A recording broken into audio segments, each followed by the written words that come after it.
Hello, and welcome to my video about Thunder Warriors. I decided to make this for no real particular reason other than, there are lots of people on YouTube talking about junk. And I thought maybe I could be one of those people that talk about junk. Today I'm talking about Thunder Warriors. If you're watching this video, hello. And also, if you're watching this video, you probably already know about them a bit because you've obviously searched and come to this video. They are basically like prototype Marines, prototype Space Marines that got killed. They all got killed. But they and so they don't exist anymore. They're not in 40k anymore. They're about more than 10,000 years out of being in 40k. GW don't make any models for these guys, apart from one technically, but they don't. Yeah, they don't make any models. You can't buy any. You can't make an army of Thunder Warriors in 40k or 30k or 20k. But the internet and 3D printing being an amazing new exciting thing, there are people out there who have decided that if GW aren't going to make these models, then I will. Not me, I mean other people.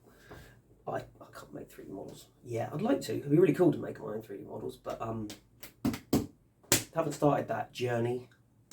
Maybe I will eventually get around to it. See how this goes. First, that'll probably be, yeah. So, there are people out there who have made Thunder Warrior miniatures, and today I'm going to be looking at some of them. Some of them that I have. I found these, a friend of mine actually recommended me these. He'd seen them. He knew people who do 3D printing, and he was really interested in them, and I was really interested in them as well. I currently don't do any 3D printing, so don't ask me any questions about that yet. It's on my list of things to learn. It's on my list of hobby things to buy. I will do it at some point in the future. But yeah, I don't do 3D printing at the moment. But a friend of mine does do 3D printing, and he was nice enough to print me off some of these really cool models. And so I wanted to talk to you about them. So they came from a company, a collective called the Makers Cult? Yeah, the Makers Cult. And as you can see, they've made an entire army's worth of models for them. But basically, you have the troop guys, which is what I've got. I'll zoom in a bit. For you. What the troop guys? Have a quick look at those. Yeah, this is what I've got. They seem to be very detailed. I don't think they're quite as detailed as sort of GW Space Marines, but GW models are too complicated. I mean, if you actually tried to paint everything that is on, like, I don't know, like a character model, if you paint literally every little belt buckle, every little keychain they've got on them, they're kind of too complicated. So I think the level of details in these guys are like, it's enough that they look detailed, but it's not so much that it's like ridiculous. Yeah. So I really like the colour scheme they've got on these photos. I think that's really cool. And as you can see, there's loads of different bits. They come. What's the word? In separate pieces,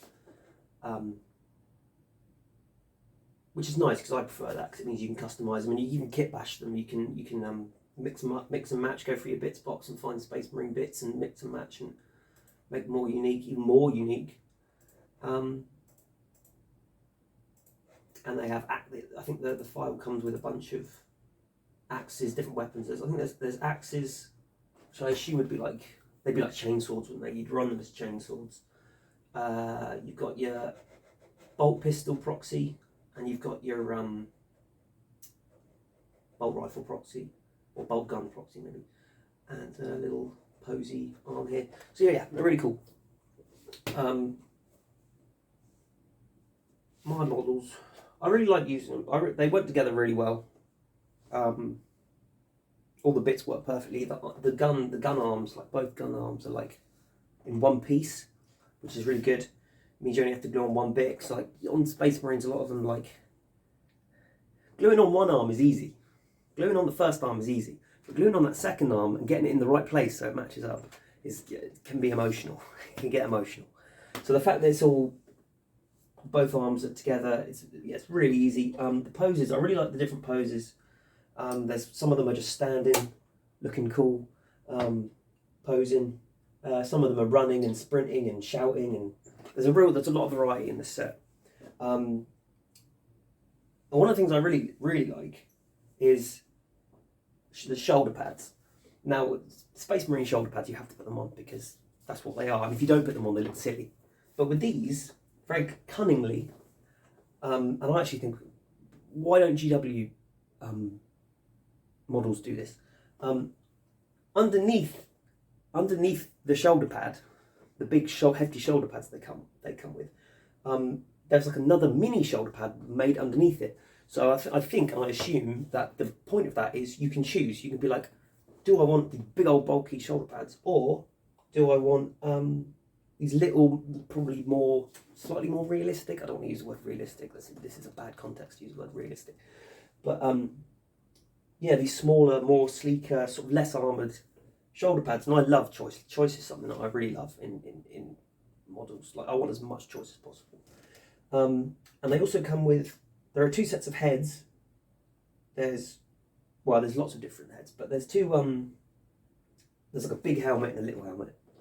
And the little helmet looks smaller, less armoured. So I'm thinking the small helmet is meant to go with the small shoulder pads.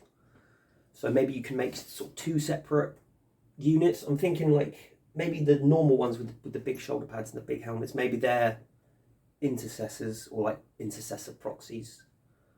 And then is it intercessors? I think it's intercessors. And then the smaller shoulder pads and the smaller helmets, I'm thinking could maybe be interceptors or Phobos armor, the sort of the lesser armored variant, Space Marine variant. By the way, probably might be a good time to mention that if you're going to play these, you have to probably the best way to do it would be to use them as Space Marine proxies. I don't know if there's any other armies you could do really. I've got a friend of mine, the one that does the printing. He I think he's debating whether or not making them and using them as Custodes proxies.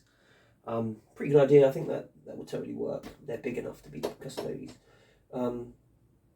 It's kind of ironic, really, though, that the Custodes are the people that killed the Thunder Warriors. But yeah, I'm going to make them Thunder Warriors. Also, I briefly mentioned the scale and the size of them is the same as Space Marines, basically. So all of your Space Marine bits will fit them if you want to kit bash. I love kit bashing. That's one of the things that got me into the hobby. And in fact, on some of my models, I've added some little pouches because I think they were looking a little bit, like they didn't have much equipment. So I've given some of them sort of various pouches from other GW kits, and of course it all goes together perfectly in the scales there. So I'm liking them so far. Colours. I'm not sure about colours because if you look into there's no real official GW art for Thunder Warriors. There's very little lore really, apart from the fact that hey, there were these Thunder Warriors, but then they weren't because they got killed. There's very little, and there's no. I don't think there is any mention of specific like legions or chapters, or whatever they would be called. There's no real colour schemes. I'm pretty sure the only official GW images are John Blanche illustrations, which is like this. And as you can see, he's got a lot of golds and browns and red accents, but that's more his style and not what the colour actually is. So there's no real rules about what colour it is. That's good in a way because it means you can do whatever you want and no one can argue. But also it means it's difficult to choose sometimes colour schemes. So I'm not sure what colours I'm going to go for. I might paint them up as ultramarine, or not as well. Paint them up in ultramarine colours, similar to what the official photos on the store were. Or maybe red and black or gold or something. I don't know yet. Probably paint up a couple of examples. And when I do that, I will make another video and show my progress with it. And hopefully, if that goes well, and I like what's happened, what I've ended up with, I will explore some of the other range, which is massive. Tanks and all sorts, heavy. I think there's like Terminator proxies as well, they call them. I might have to do those.